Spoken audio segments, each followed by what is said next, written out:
Je vais laisser Muriel Roy animer ce dernier atelier Flash Benchmark de l'édition 2013.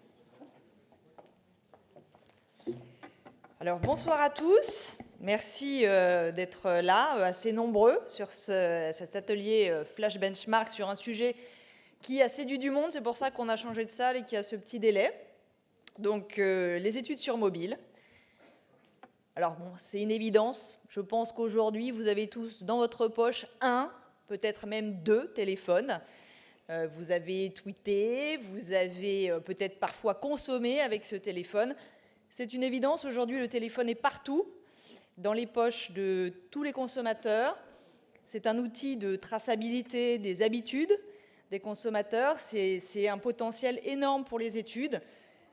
Un outil, je crois, qui jusqu'à présent n'avait jamais existé à ce point pour les cabinets.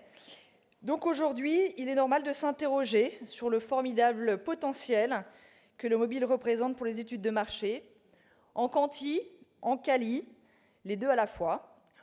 Les avantages, les inconvénients, on va faire le tour du sujet avec trois orateurs, donc qui auront chacun un quart d'heure pour nous exposer le sujet. Donc tout d'abord Bruno Collin, Managing Director Opération and Project Team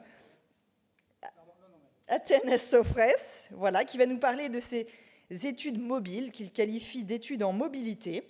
Il nous dira ce qu'il faut faire, ne pas faire. Nous aurons ensuite Guillaume Antonietti, directeur général de Côté Client, qui propose des études sur mobile, qui présentera son outil. Et enfin, Orkane Dolay, gérant de Respondi, prestataire, qui partagera son expertise du sujet et donnera également quelques conseils. Donc, messieurs, vous avez un quart d'heure chacun et on gardera un quart d'heure de questions-réponses avec vous tous, puisque je pense que vous aurez de nombreuses questions sur ce sujet passionnant.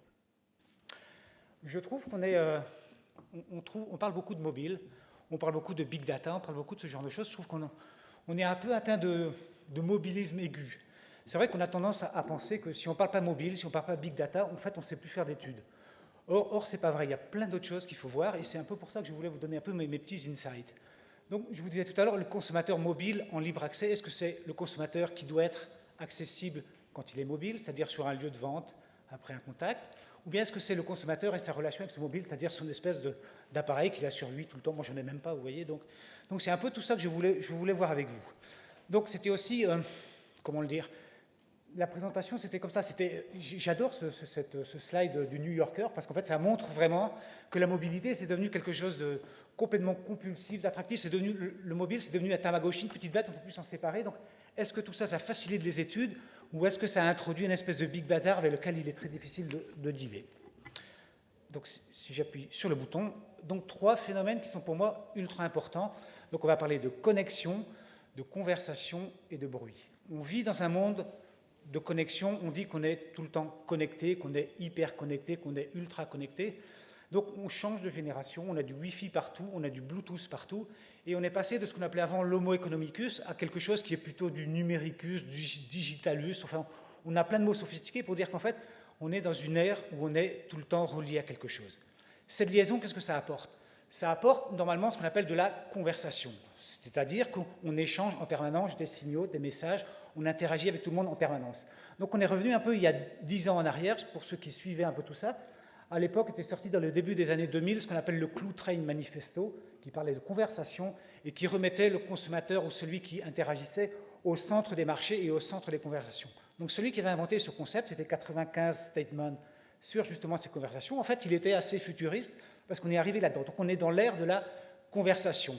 Mais qui dit conversation peut dire également bruit. Ce qui veut dire qu'en fait, on est entouré de signaux en permanence, et donc cet homo numericus, il a besoin de signaux, il a besoin d'échanger, il a besoin de se sentir entouré. Et maintenant, ce qui est paradoxal, c'est qu'on a besoin de bruit et on a peur du silence. J'écoutais l'année dernière une chercheuse du MIT qui disait qu'elle faisait des études sur les jeunes, et leur plus grande phobie était d'arriver dans un monde de silence, de se retrouver face à eux-mêmes parce qu'ils se sentaient complètement perdus, ils n'avaient plus d'échange, ils n'avaient plus rien, et c'était une espèce de frustration. Phénomène aussi intéressant, quand maintenant vous partez en week-end, vous faites votre valise, qu'est-ce que vous mettez en premier? Avant, on mettait un chandail, un pull, maintenant on met le chargeur de son mobile. On a toujours peur d'être en panne de jus, de ne plus avoir quelque chose qui marche. Donc c'est vraiment quelque chose qui est devenu compulsif et on a vraiment besoin de ce bruit, de cette connexion. là est le rôle important des sociétés d'études. Il va être dans ce bruit, comment est-ce que je fais pour extraire le signal qui est important? Et c'est là où nous, instituts généralistes, on prend tout notre sens, parce qu'en fait, on va vous aider, vous, ou institut, ou client, ou annonceur, ou marketeur, dans ce bruit qui est ambiant, à retrouver les signaux faibles qui sont porteurs de sens. Donc ça, c'est important. J'appuie sur le bon bouton, qui ne marche pas. Application pour ça. Également, quelque chose d'important, d'intéressant, ce qu'a apporté le web. En fait, le web a apporté de l'instantanéité dans la recherche de quelque chose. Avant, on parlait logiciel, mais là, on parle application. Donc, chaque génération, en fait, a son nouveau vocabulaire. Et donc, on est arrivé dans un monde d'applications. Ça veut dire quoi? Ça veut dire qu'on est dans un monde très complexe, très riche, entouré de signaux, et on a besoin d'aide permanente. Et cette aide permanente, on la retrouve au travers de ces applications. Et donc, on est dans l'ère du doigt. Avant, on était finger, deux doigts coupe-fin. Maintenant, avec deux doigts, on glisse, on a une application. Donc, c'est quelque chose qui est devenu normal, naturel pour nous. Donc, on voit la génération de nos enfants, ils sont vraiment, ils naissent là-dedans. Moi, j'ai une toute petite fille, la première chose qu'elle a fait quand elle a vu l'écran télé, elle allait le voir, elle a essayé de changer les images comme ça avec son doigt. Donc, c'est devenu tellement attractif et c'est devenu tellement utile que si après, on va voir quand on fait des études, si on n'utilise pas ce même mode de facilité, cette même gamification, en fait, on est perdu et les gens ne vont pas y répondre. Donc, c'est super important. Ce qui est également important, c'est que toutes ces applications peuvent générer de la frustration parce que maintenant, on est habitué à avoir tout de suite. Le mot « attendre », maintenant, c'est horrible. On ne veut pas attendre, on va voir tout de suite. Ce qui veut dire que tout à l'heure, quand on va parler études, il va être important d'arriver au bon moment pour poser la bonne question, parce que si on est trop tôt, c'est pas bon, trop tard, c'est pas bon, et la fenêtre, elle est passée. Donc, tout cet environnement Internet génère des demandes qui sont très précises, très ponctuelles à un moment donné, et ça, c'est important. Donc, l'attendre, ça ne marche plus. Autre phénomène qui est important, tout à l'heure, j'écoutais dans la séance précédente tout ce qui était web social, conversation. Et c'est vrai qu'on entend de plus en plus deux écoles qui s'affrontent. C'est l'école marketing traditionnel, j'ai des panels, je construis un panel, je recrute des gens qui vont répondre à mes questions, et moi, institut d'études, j'ai une problématique qu'un client me donne, et donc pour ce faire, je vais administrer des questionnaires, et donc je vais être proactif pour aller chercher de l'information. D'un autre côté, on me dit, ouais, mais le web social, ça remplace tout. Il suffit d'être écouteur, de se poser quelque part, témoin attentif, j'écoute, je fais du web scrapping et j'enregistre tout ce qui se passe et ça me suffit. Il y a des millions de gens qui échangent sur des blogs, sur du web social, ça me suffit et avec ça, j'obtiens toute l'information que je veux. Stop. C'est peut-être vrai, c'est peut-être pas vrai. On a fait pas mal d'études de recherche, qu'on appelle, et en fait, on se rend compte que si on écoute ou si on va chercher de l'information de manière plus proactive, quelque part, le message, il est globalement le même. Globalement, l'histoire que l'on va raconter, elle est pareille. Mais on se rend compte que quand on regarde ou quand on écoute, très souvent, l'information qui vient sur le web ou sur des blogs ou sur du social, elle est quand même légèrement biaisée. Parce qu'imaginez que vous allez poster une information en disant « moi, j'ai goûté ce produit, il est dégueulasse », vous allez sur un blog, et en fait, les gens autour de vous disent « ouais, je l'ai trouvé bon finalement », vous avez tendance à modérer votre propos.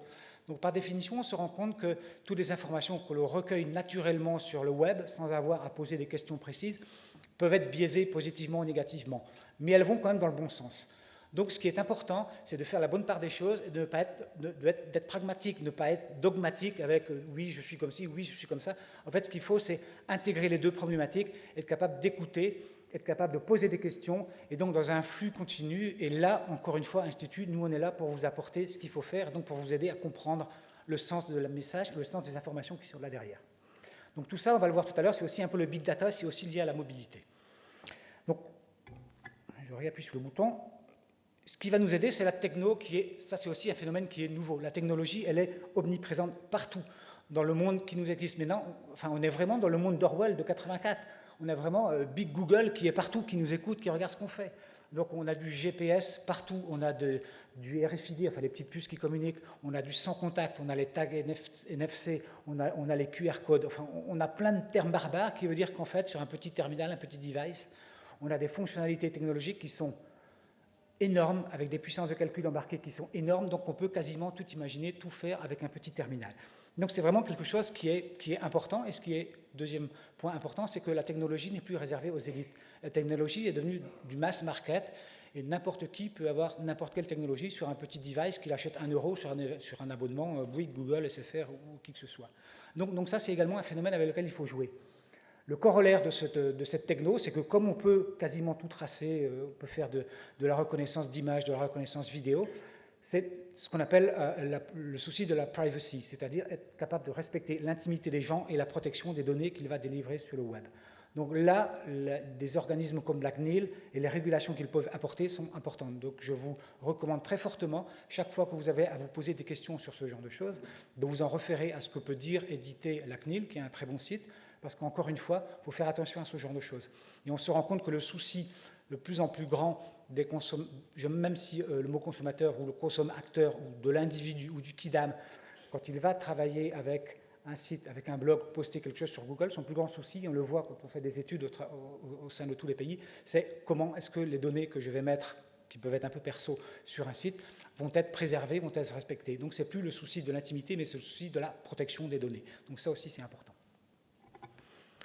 On a vu tout à l'heure Internet générer des attentes de l'instantanéité. Donc ce qu'il va être fondamental pour nous de respecter, c'est ce qu'on appelle la pertinence de lieu, la pertinence d'occasion. C'est être au bon moment, au bon endroit pour poser la bonne question. Ce que je vous disais tout à l'heure, c'est parfaitement vrai. Maintenant, ce qu'il faut faire, c'est être quasi, quand on en a besoin, c'est du transactionnel. C'est des études en magasin, des études après un contact. On est confronté à une marque, on est confronté à un service. On peut être à même, on a juste une fenêtre où l'esprit, il est toujours libre pour répondre à une question, par exemple, de satisfaction. Donc, il faut saisir ce moment. Donc, ce qui est important, et c'est ça qui est, pour moi, la grande révolution dans le monde marketing de nos années maintenant, c'est le fait d'avoir la meilleure question, la meilleure cible, mais au bon moment. Et ça, c'est ultra fondamental. Et je dis également at the right mood.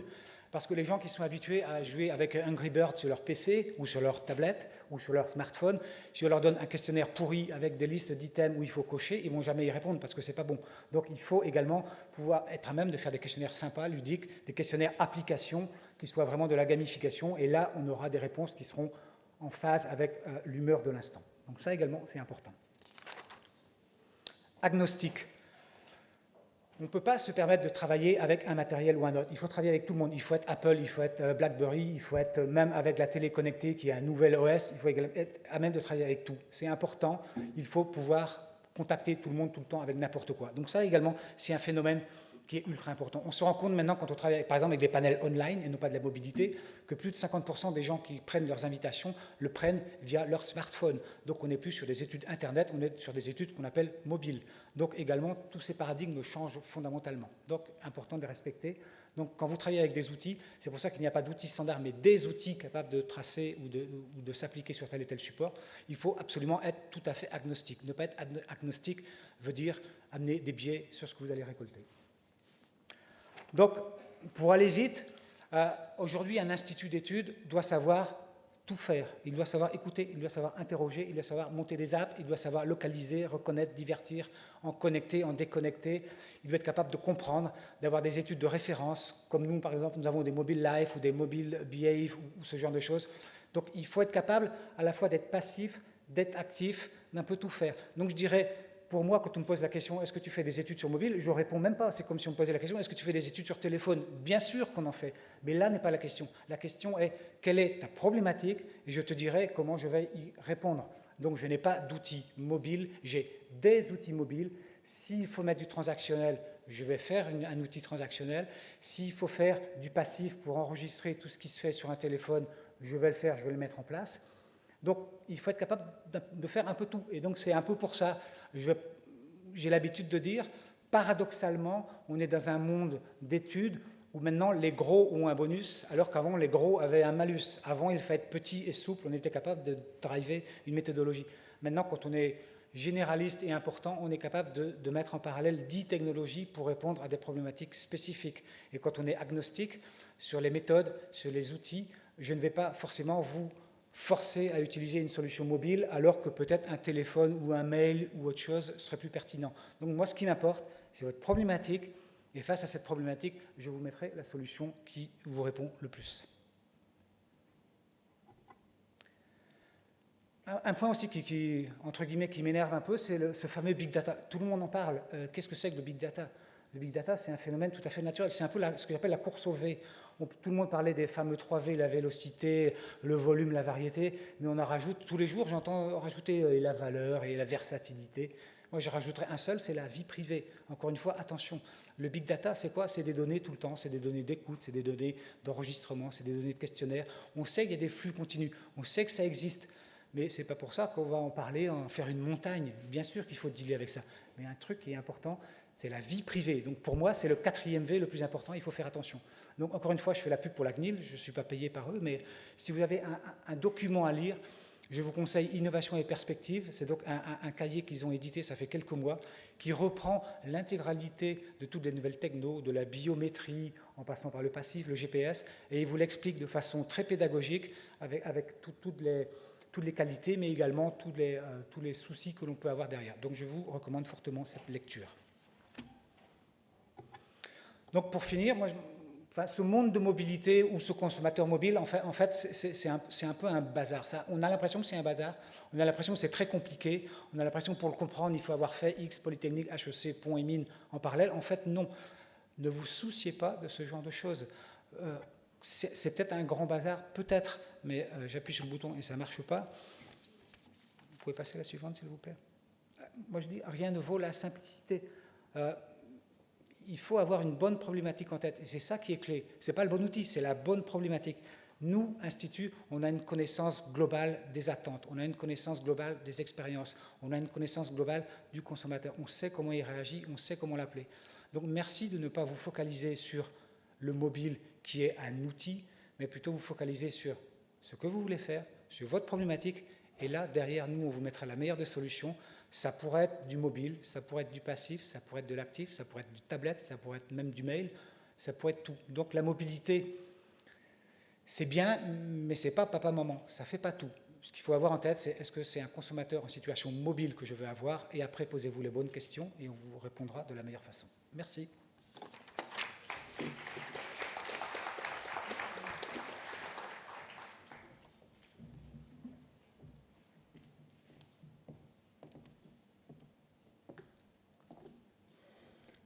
Peut-être avoir plus de chance. Parfait. Bonsoir à tous. Merci pour votre première intervention parce qu'elle est parfaitement corrélée avec ce qu'on va regarder maintenant. Si moi j'ai ça comme télécommande, ça va marcher?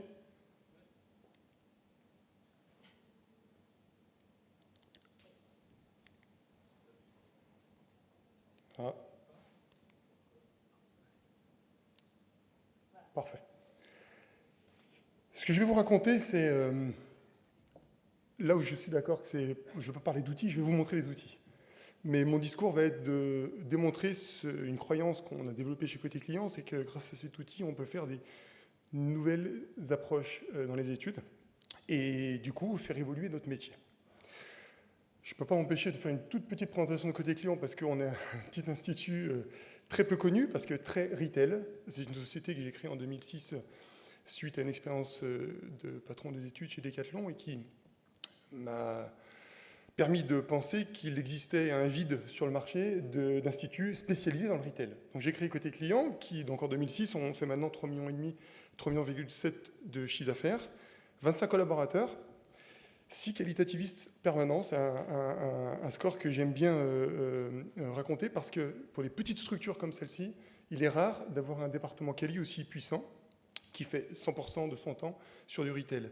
Et enfin, on a décidé d'intégrer notre terrain face à face avec 3000 missions enquêteurs en 2012. Ça, c'est pour Côté Client, très retail. Et comme le disait M. Collin, le retail est friand des instants et des études sur les instants. Donc forcément, on a été depuis 4 ans déjà à la réflexion sur comment avancer sur ce secteur-là. Alors d'abord, l'outil. Il se trouve que ça fait 4 ans que je me pose des questions et que j'essaie de rencontrer des gens. J'en ai rencontré un paquet. Et le problème qu'on rencontre, c'est qu'on a des pros des études, la quarantaine passée, qui ont réfléchi de façon intelligente à comment on peut utiliser la technologie pour faire entrer notre métier dans la technologie. Et j'ai rencontré des zozos de 25 ans qui sont digital natives et qui, eux, sont en train de faire le chemin vers notre métier. Et là, j'ai enfin trouvé un outil qui correspondait à ce que Côté Client avait besoin, en tout cas pour ses clients. Alors c'est tout simple, hein, une application qui est téléchargeable, sur laquelle on s'inscrit, on se panélise quelque part, On peut être invité, je vais vous montrer comment, à répondre à des questions. Tiens, le cœuromètre. Le cœuromètre, j'y avais pas pensé, moi. On ne peut pas y penser quand on a 40 ans dans les études. Le cœuromètre, c'est une façon, en minimisant, en grossissant le cœur, de donner une cote d'amour par rapport à une marque ou un service. Eh bien, je suis désolé, nous, les vieux des études, on ne peut pas y penser. Et puis, on répond à des missions, on répond à des sondages et on gagne des points. Voilà, on cumule des points un peu comme les panélistes classiques.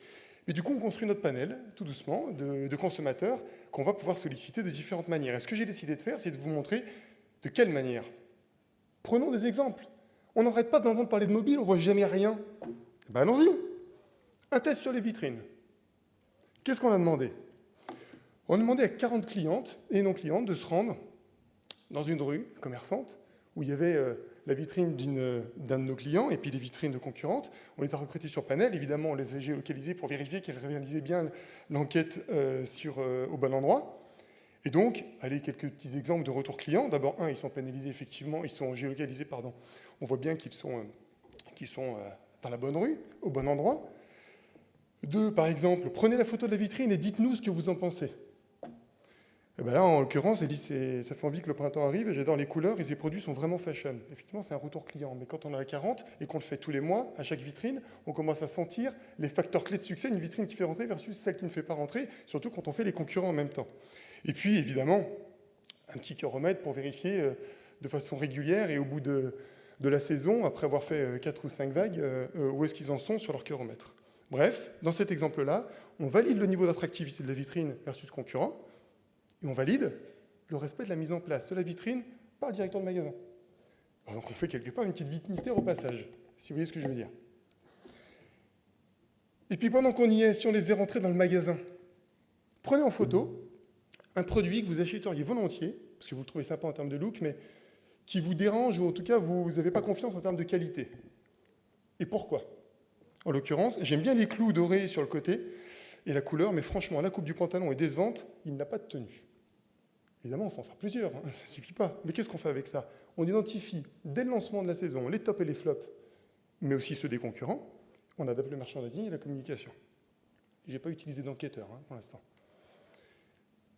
Allez, une autre analyse qui a été faite pour un fabricant de peinture, dans une enseigne de bricolage. 70 clients de l'enseigne ont été recrutés pour se rendre dans le rayon peinture. Ces personnes-là avaient un projet d'achat de peinture. Et donc, on avait plusieurs questions, je ne vous montre pas tout évidemment, mais qu'est-ce qui vous a aidé ou qu'est-ce qui vous a donné envie d'acheter? Ce qui m'a aidé, c'est la distinction entre les prix des produits. On comprend très vite ce qu'on va acheter. C'est la force de Leroy Merlin, en l'occurrence, sur la segmentation colorielle des prix. Évidemment, ça revient, et globalement, un tiers des clients nous le ressortent. Et puis enfin, il y en a qui parlent évidemment de la lumière, du colorama, de l'effet d'abondance. Donc c'est des verbatims qui sont touffus, et c'était une de mes premières surprises, c'est que même sur mobile, les gens s'expriment de façon assez large. Enfin, c'est pas juste un petit SMS, quoi. Et là, on avait plus de 4 clients sur 10 qui nous remontaient des informations liées au colorama, à la lumière, etc. Et c'était d'ailleurs ceux qui étaient plutôt dans un scénario d'achat déco.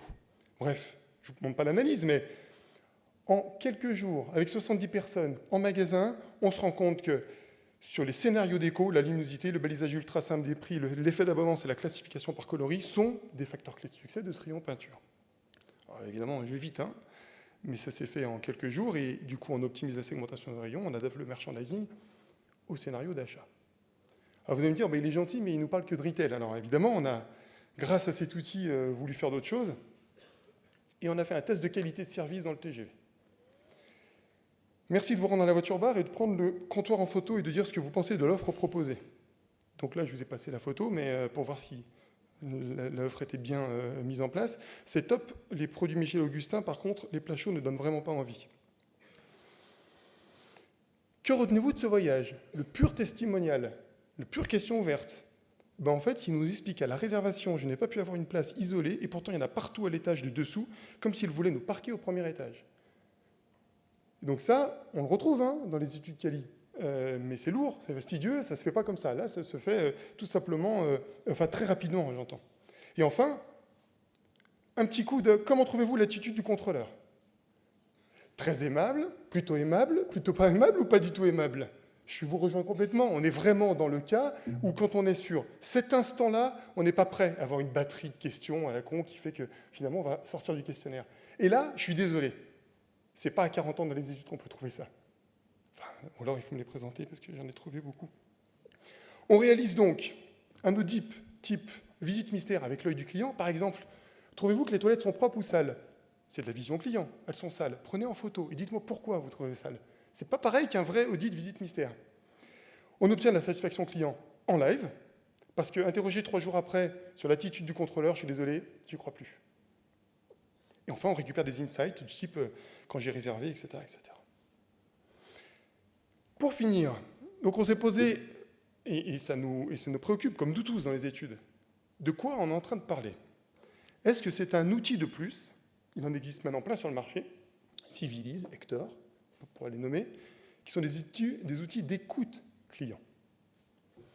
Et donc l'écoute client, là, on pourrait le faire. Hein. Il suffit de demander à différents clients d'une enseigne le plus possible de télécharger l'application, et contre des points qu'ils recevront, vous avez vu la techno, on peut gagner des points en répondant, chaque fois qu'ils viennent en magasin, librement, s'ils ont des choses à nous raconter, qu'ils nous les racontent. Ça peut faire ça. Ça peut aussi être un superbe outil d'étude visite mystère. Moi, j'ai des enquêteurs mystères, ils sont évidemment porteurs de cette application, et quand ils vont travailler, on les géolocalise, on vérifie qu'ils sont bien au bon endroit, 2, ils répondent en live, ils n'ont pas besoin de se souvenir de ce qu'ils ont vu, etc. Et donc, on les contrôle, et la qualité est bien meilleure. Donc, ça peut faire ça. Ça peut être aussi un outil de sondage sur mobile.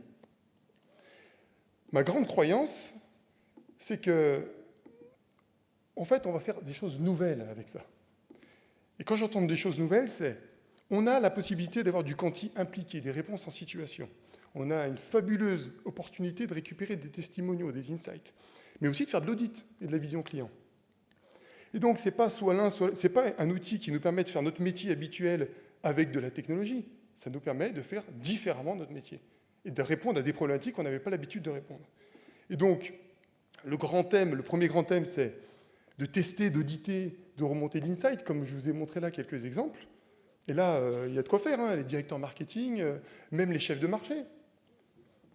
Un responsable trade, ça serait fabuleux, par exemple, le responsable trade de Coca-Cola, de vérifier de cette manière-là si, par exemple, les TG sont bien mis en place chez Carrefour. Et de demander aux consommateurs ce qu'ils en pensent, etc. Bon, c'est possible. Mais ma grande croyance, ma grande conviction, et ce sur pourquoi je me bats sur le marché, c'est que c'est un moyen idéal pour mettre les équipes sous tension client. C'est-à-dire qu'aujourd'hui, d'abord, on est dans un monde où l'orientation client et la culture client des équipes vont être fondamentales, et donc, il va falloir avoir des équipes orientées et avec une forte culture client. Aujourd'hui, on a des visites mystères qui viennent 2 fois par an, 3 au mieux, 4. Autrement, on a des baromètres de satisfaction qui sont soit faits online parce que ça coûte moins cher et du coup, les directeurs de magasin n'y croient pas trop, c'est qui a répondu, il est passé quand dans le magasin, etc. Ou des enquêtes face à face qui sont lourdes et fastidieuses. Mais c'est déjà super parce que ça permet de mettre les équipes sous tension client, mais ça ne suffit pas. Combien de fois les équipes, finalement, mettent les rapports dans les tiroirs? Les visites mystères, souvent, c'est une galère, c'est un combat pour faire approprier les visites mystères par des équipes. Donc, je pense que là, on a un outil qui permet de redescendre régulièrement de l'insight, de la data, d'un score, du testimonial, pas pour forcément donner un score de performance client dans notre magasin, mais pour les habituer à écouter, voir, entendre les clients, ce qu'ils ne font plus dans la vraie vie. Et donc, c'est un fabuleux outil de tension client régulière au niveau des équipes. C'est ce que je fais, moi, avec mes clients dans le retail, évidemment, mais vous avez vu là qu'il y a plein d'autres possibilités d'usage de cet outil-là, et donc je serais ravi d'en parler avec vous. Voilà.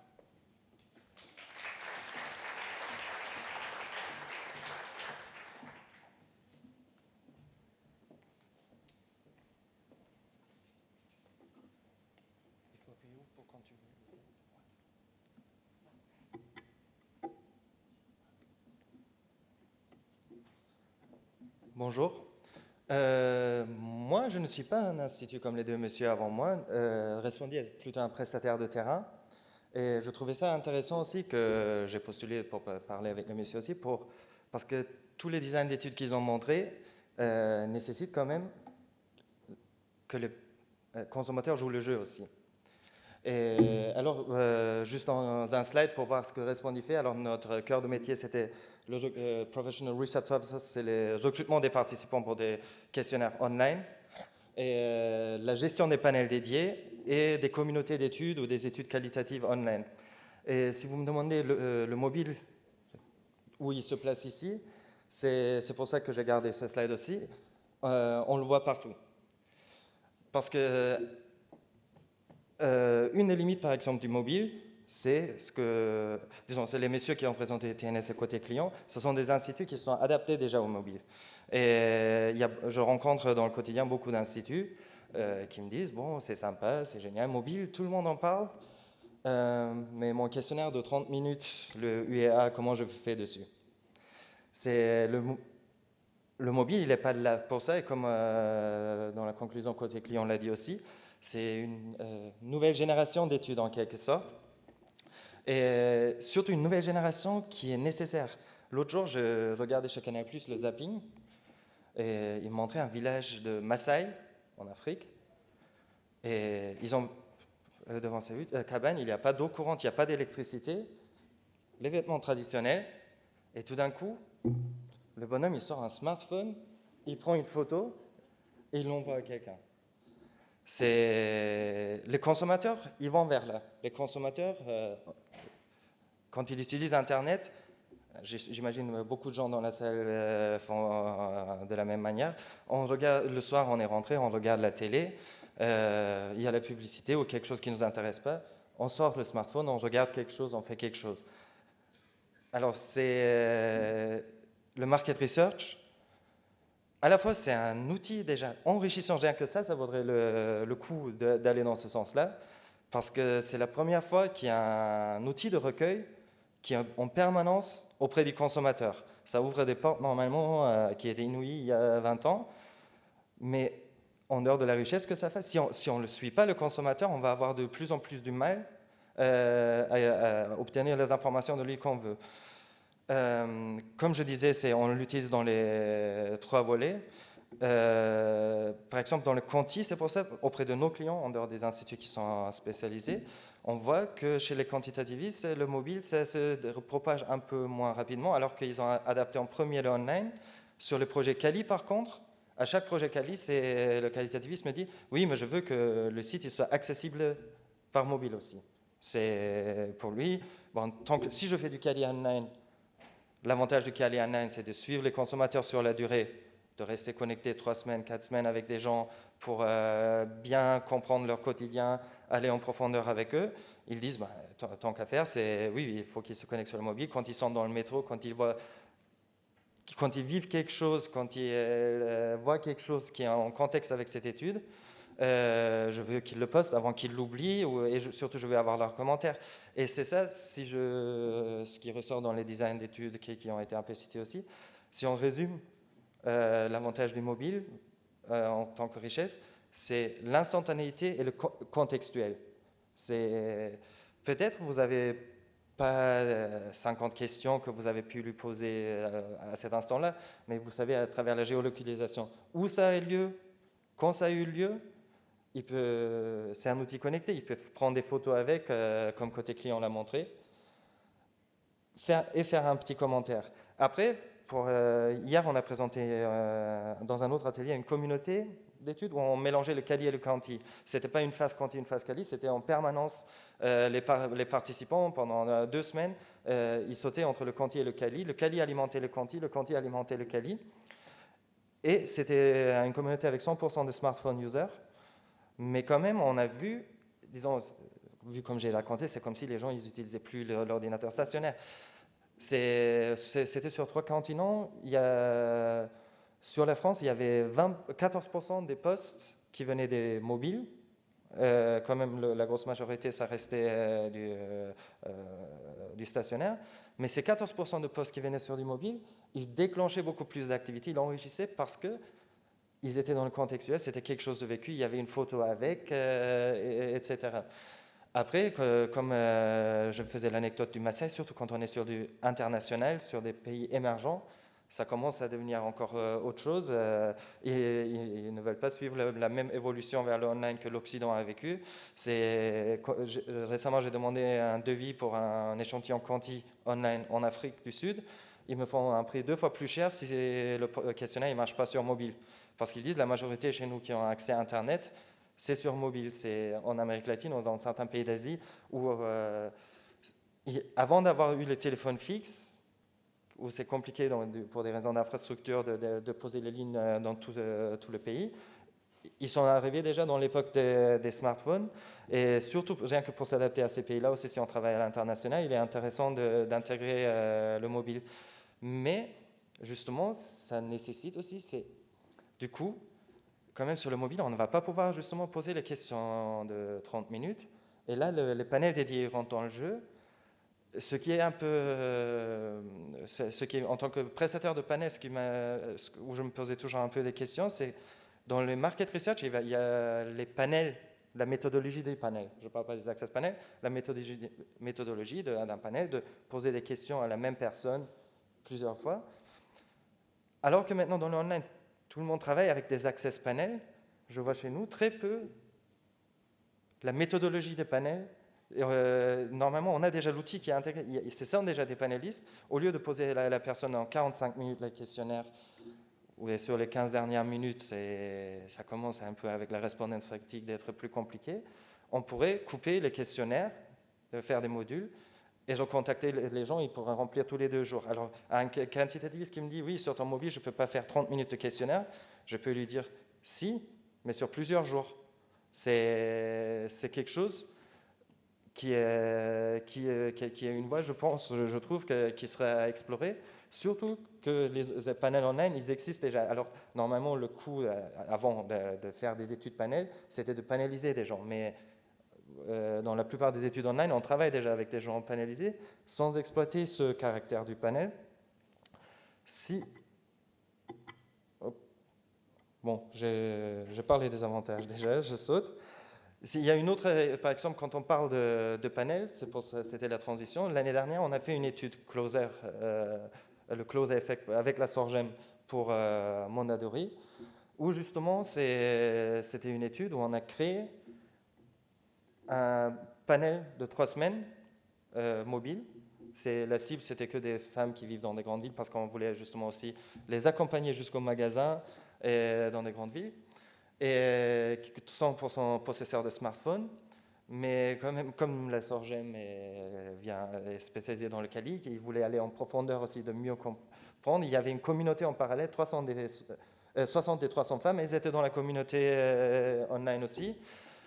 Les 300 lectrices, alors, elles recevaient un questionnaire tous les 2 jours. C'était pour vraiment les suivre au jour le jour. Comment elles faisaient du shopping, qu'est-ce qu'elles ont acheté, est-ce qu'elles ont fait des shopping, et sans avoir le biais de la mémoire, ce qui est une des remarques importantes qui était sortie à la fin de l'étude, c'est par exemple une majorité des achats qui a été déclenchés par le magazine Closer, c'était des objets d'une valeur inférieure à 7 €. C'était un petit rouge à lèvres par-ci, un petit accessoire par-là. Si vous demandez 3 mois plus tard ou 1 mois plus tard, qu'est-ce que vous avez acheté dans les 30 derniers jours, et il y a le risque d'avoir oublié qu'on avait acheté un rouge à lèvres pour telle et telle raison. Mais en même temps, alors, elles étaient dans une communauté, avec le mobile quand même, c'est ce qu'on voit souvent, beaucoup de clients qui, chez nous, utilisent alors le smartphone.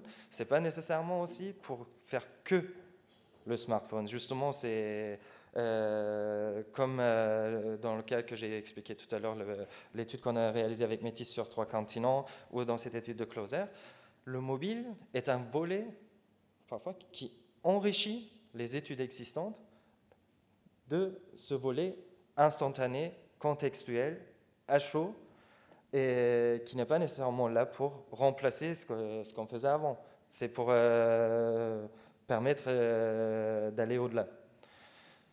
Et comme Bruno, par contre, tout à l'heure, il disait aussi, là, le challenge aussi, c'est que les participants jouent le jeu, disant déjà, c'était difficile de motiver des gens pour participer à un questionnaire quanti, en partie, ou surtout de les maintenir, de répondre pendant 30 minutes à quelque chose à laquelle ils n'attachent pas beaucoup d'émotions, etc.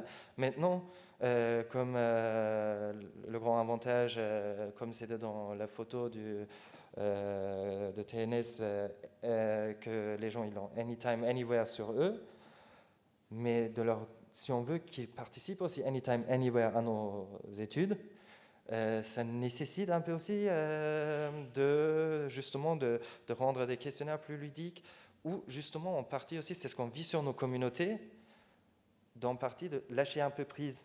C'est quand on parle pour qu'on soit écouté. C'est la raison de la communication, sinon on ne parle pas. Dans les communautés, par exemple, ensemble, les qualitativistes, ils ont en partie du mal. On recrute des gens, le qualitativiste, il vient avec son guide d'animation, il veut venir là, mais le consommateur, il veut parler d'un autre aspect. Il veut dévier, il a autre chose sur le cœur.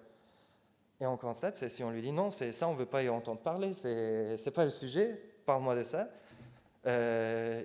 Soit il fait le minimum nécessaire, il répond à la limite, vous avez la question à vos réponses, mais il ne joue plus le jeu parce que c'est dit non, j'ai en face quelqu'un qui ne veut pas communiquer avec moi. Et c'est une interro écrite.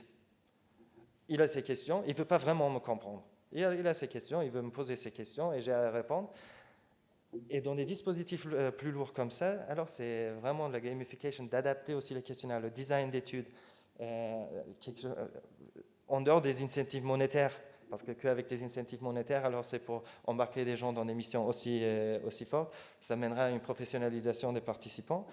Il faudrait vraiment aussi, c'est à la limite ce qu'on appelle du research-tainment ou du survey-tainment, rajouter des volets qui peut-être ne sont pas prioritaires pour l'annonceur ou pour l'objet de l'étude, mais si c'est fait intelligemment, ça amuse les participants, ça les motive, ça les implique plus, ça améliore la qualité des données sur la partie qui sont importantes, et en leur laissant un peu plus de liberté d'expression, un peu plus des choses qu'eux-mêmes ils puissent aborder, ça permet aussi une richesse d'insights un peu inattendue, parce que vous avez beaucoup plus de spontanéité, et c'est ce qu'on ressort dans nos communautés. Ça nous arrive régulièrement que l'Institut dit « Ah d'accord, sur ce volet-là, on n'y avait pas pensé, mais en avant laissé parler les consommateurs, de dévier un peu, ça peut aboutir à quelque chose de nouveau. » Alors sur le mobile, pour exploiter vraiment le potentiel du mobile, je pense qu'il faut l'enjeu majeur va être, le média il est génial, mais l'enjeu majeur va être de pouvoir motiver les personnes, les consommateurs à jouer le jeu, à nous ouvrir cet accès. En tant que prestataire de recruteur, que ce soit offline ou à panel, on va faire de notre mieux aussi pour les impliquer là-dedans, mais le design des études, les questions qu'on pose, sera déterminant si on pourra vraiment à l'avenir exploiter le potentiel de ce nouveau terminal.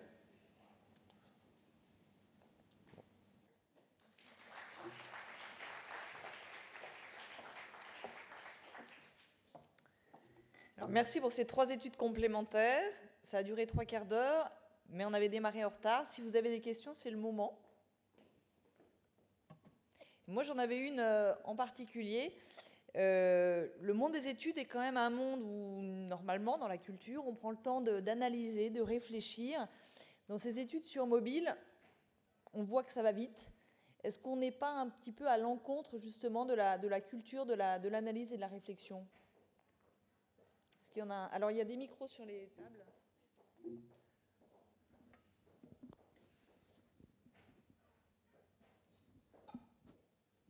Vous avez... Là. Bonne question. Qu'est-ce qui doit être rapide ? Est-ce la collecte ou est-ce l'analyse ? Parce qu'en fait, c'est vrai que traditionnellement, on avait l'habitude de prendre notre temps. C'est-à-dire qu'on avait des rythmes d'analyse, des rythmes de collecte qui étaient longs. On travaillait à la notion de semaine, à la notion de mois. Maintenant, on peut collecter de l'information en instantané. Donc, on a également des capacités de traitement en instantané. Mais ça ne veut pas dire que la réponse, l'analyse doit être instantanée. Il faut avoir un peu de recul par rapport à ce qu'on fait. Donc je pense qu'il faut dissocier la collecte, la transformation de la collecte en insight et après de l'analyse. Donc les deux doivent être un peu désynchronisés. Par contre, ce qui est important, c'est de collecter au bon moment et en continu, et de dissocier l'analyse de cette collecte. Donc je pense que le métier de réflexion n'a pas changé, mais par contre, la collecte, elle, a changé fondamentalement, de mon point de vue. Bon, je continue s'il n'y en a pas. Et comment vous les voyez évoluer, ces études sur mobile? Parce que vous le disiez, quand même, les gens sont de plus en plus équipés. Bon, tout le monde n'est pas forcément encore équipé d'un smartphone, ça, c'est peut-être important de le dire aussi. Est-ce qu'il n'y a pas un peu une déviance au niveau des panels? Parce que quand on a quelqu'un qui possède un smartphone, c'est peut-être pas le cas de tout le monde, donc on touche peut-être pas la vie de, je sais pas, peut-être une personne, un agriculteur qui est peut-être moins équipé, et encore, peut-être qu'il y a des agriculteurs très équipés. Oui, bien sûr, c'est, disons, dans nos panels, on observe déjà nos panels, sont heavy user Internet par définition, parce qu'ils s'inscrivent dans des panels online. Et même au sein de ceux-là, par exemple, en France, dans les pays comme la France, l'Allemagne, c'est le taux d'équipement avec un smartphone tourne autour de 50-55%. Et j'avais vu aussi une étude de Comscore récemment, je pense, où on tourne autour au sein des internautes, l'équipement des smartphones est de 50%.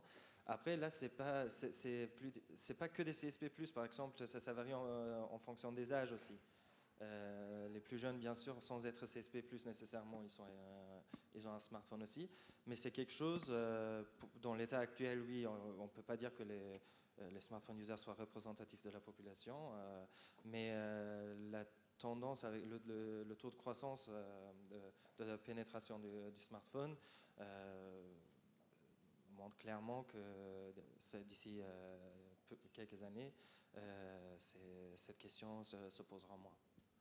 Je répondrai différemment, si tu me permets. Moi, je pense que ça ne va pas changer. Je pense qu'on va de toute façon atteindre un seuil de saturation en équipement de smartphones comme Internet, comme autre. Et je pense que l'avenir, et je milite beaucoup en ça, c'est pour ça que je disais qu'on devait savoir tout faire. L'avenir est ce que j'appelle, moi, le terme encore anglais, excusez-moi, au mix mode, c'est-à-dire que les gens qui sont équipés smartphones, terminaux intelligents modernes, on va les contacter via ce terminal. Mais la personne âgée, sédentaire, habitant à la campagne qui n'a pas de smartphone, eh ben, on lui enverra un courrier. Parce que quelque part, le smartphone, c'est quoi? C'est de l'auto-administrer sur un support moderne. Si la personne n'a pas de support moderne, eh ben, on la gardera avec son support traditionnel. Donc l'avenir, pour moi, est une cible aura son support de collecte adapté et on fera du multi-support si on veut être, entre guillemets, plus représentatif. Donc, encore une fois, il ne faut pas être il faut être pragmatique, il ne faut pas être dogmatique en se disant le mobile, on va attendre que ce soit représentatif pour tout faire sur mobile ou Internet, il faut attendre que tout soit... Non, il faut être pragmatique, une cible, un moyen de collecte, multimode, mix mode, et on mixe un peu tout ça et on arrivera à quelque chose. Parce qu'on est de moins en moins dans l'analyse, vous parlez d'analyse tout à l'heure, on est de moins en moins dans l'analyse globale, on est dans l'analyse par cible. On va analyser les jeunes urbains versus les autres. Et donc, comme chaque cible aura eu son moyen de collecte, le biais, quelque part, va être moindre, parce qu'on ne va plus analyser globalement. Donc moi, je pense qu'on va faire des analyses ciblées, des collectes ciblées, et la vie sera plus belle. Ce qui m'intéressait, côté client, quand vous faites vos études et que vous faites vraiment participer les consommateurs, est-ce que vous avez eu des expériences à l'international? Et est-ce qu'il y a les mêmes attitudes, les mêmes réflexes d'un pays à l'autre? Est-ce qu'il faut adapter un petit peu les applis? Malheureusement, on fait beaucoup de choses à l'international, mais l'appli, elle n'est pas disponible à l'international. Donc non. Je ne perds pas espoir que ce soit le cas d'ici les 6 prochains mois. Mais non, là, malheureusement, on n'a pas fait. Et est-ce que les deux autres intervenants ont ce retour? Est-ce qu'on a la même culture de l'étude sur mobile? Bruno a évoqué tout à l'heure la vie privée, c'est quand même comme ça, c'est quelque chose d'assez invasif. Il y a des différences culturelles aussi. Par exemple, je vais reciter l'étude en Mexique, qu'on a fait en Mexique, Chine et France. En Mexique et Chine, les gens, ils étaient beaucoup plus ouverts pour envoyer des photos. On leur demandait même pas, ils envoyaient, quand on leur disait décrivez-vous, ils envoyaient des photos de leurs enfants. Ils sont beaucoup plus ouverts pour partager, alors que quand à des Français on a demandé de faire une photo de leur frigo, il y a eu des posts qui trouvaient ça trop privé et ça ne nous regardait pas. Alors il y a des différences culturelles pour à quel point on accepte à laisser rentrer des gens dans notre vie privée. Et déjà ça, c'est ce que nous, on a croisé comme différence. Après, j'ai l'impression que Bruno a aussi des choses à dire. Globalement, il n'y a pas trop de barrières. Hier, justement, j'ai travaillé sur un projet qui était assez intéressant, qui était de la reconnaissance faciale, donc du facial recognition, comme on dit, au travers de différents pays. Et on posait justement la question à notre fournisseur de prestations, donc l'institut qui a mis en place cette techno.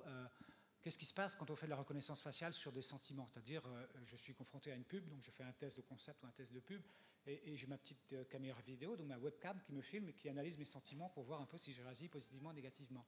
Donc, est-ce qu'on peut faire cette étude de façon transnationale et puis avoir les mêmes hypothèses? Et en fait, la réponse est oui. Bien sûr qu'on va réagir différemment. Bien sûr que le français ou l'italien va hausser les sourcils ou va avoir des analyses, des réflexes qui vont être beaucoup plus marqués. Bien sûr que j'extrémise si on est indien, au lieu de faire oui d'un sens, plutôt faire comme ça. Mais tout se normalise et en fait, on peut, je pense, adapter quasiment les mêmes techniques un peu partout, à condition qu'on ne les analyse pas brutalement tous de la même manière et qu'on ait des normes locales. Mais si on établit des normes locales, bien sûr qu'on peut tout faire au niveau international. Et c'est l'avantage du smartphone, parce que quelque part, les producteurs, ils viennent tous de Corée du Sud, donc tout le monde a à peu près le même matos, tout le monde a à peu près Internet, donc on peut mettre la même techno un peu partout.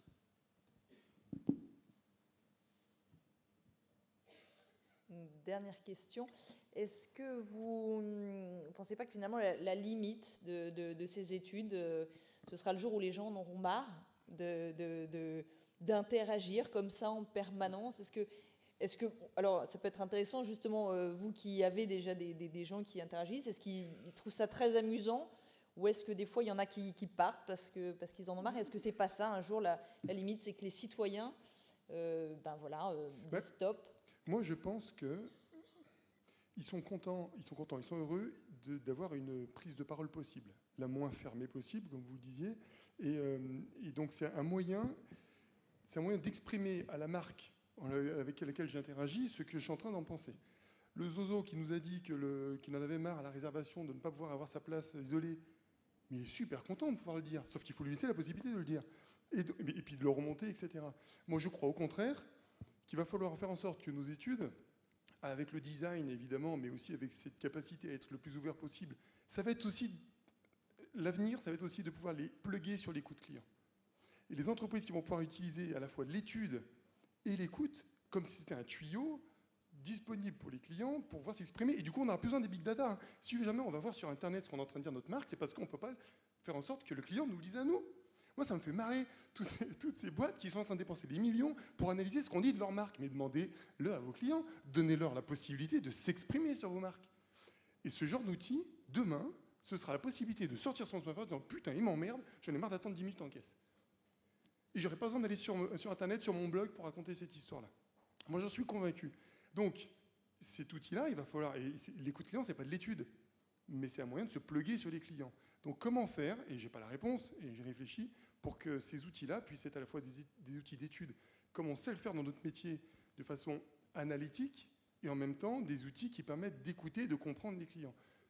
J'ai pas la réponse, mais on est en train d'y réfléchir. J'ai une autre réponse.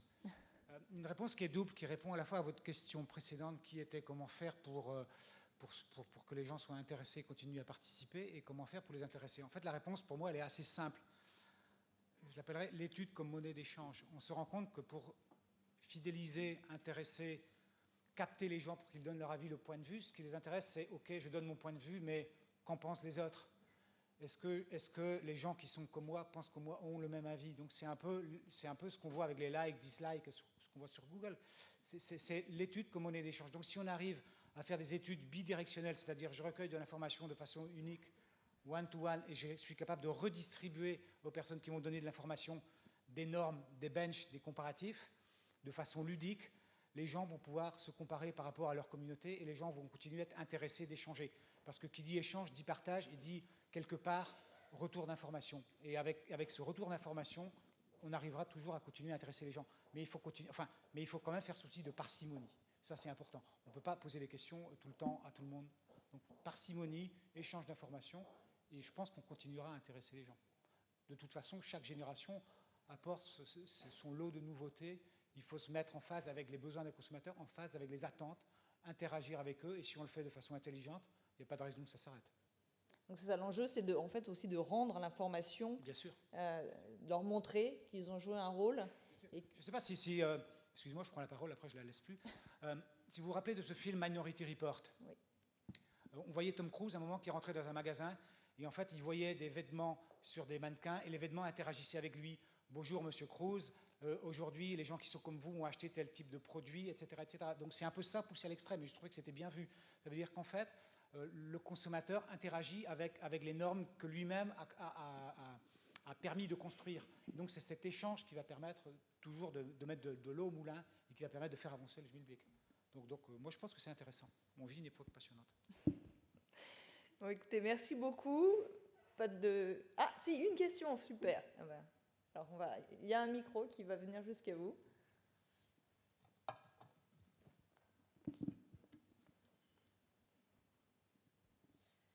Oui, alors ça va être beaucoup moins amusant. J'ai une question technique en fait qui m'est venue, mais est-ce que vous avez des outils spécifiques pour traiter et analyser toutes ces questions ouvertes finalement, qui sont un peu la spécificité des études mobiles? Eh bien nous, non. Enfin, pas plus que ce qu'on fait quand on analyse des verbatims, des questions ouvertes qui remontent dans des questionnaires Canty. Donc, et puis, il faut pas... moi, je suis plutôt partisan de garder les mains dans le cambouis et rentrer dans le testimonial. Et donc, effectivement, j'ai des batteries de chargés d'études qui peuvent passer plusieurs heures et jours à croiser, lire, classer, analyser l'information ouverte. Donc, je n'ai pas passé le pas du traitement Canty des questions ouvertes.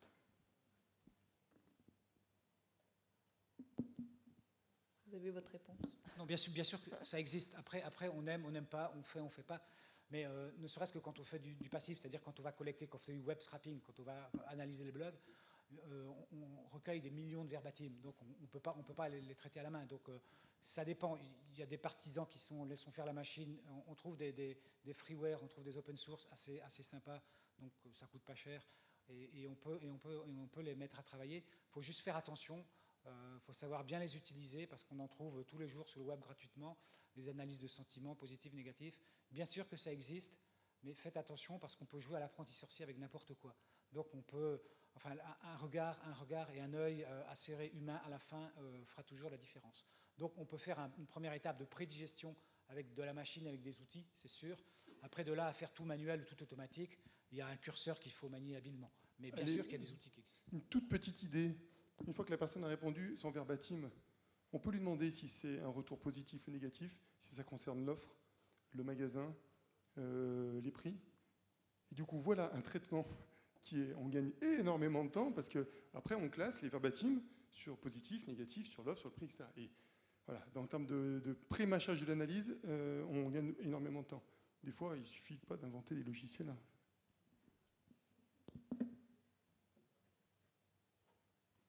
C'est bon, écoutez, merci beaucoup.